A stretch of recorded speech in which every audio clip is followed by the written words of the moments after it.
PLRZ stock analysis and price predictions. Is it really a buy? In this 1 minute video, I'm covering no BS, no fluff approach.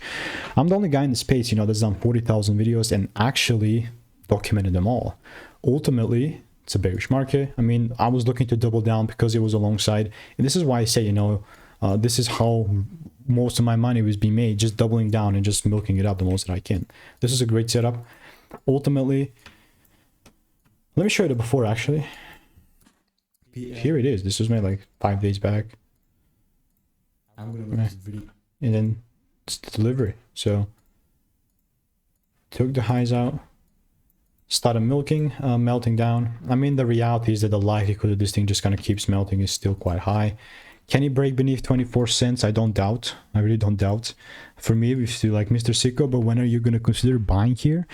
Man, not really soon, because what the hell is this data? What the hell are these candles? So if you want to learn how I'm consistently generating 5 to 10K per month without indicators, click the first link in the description and get my free emails.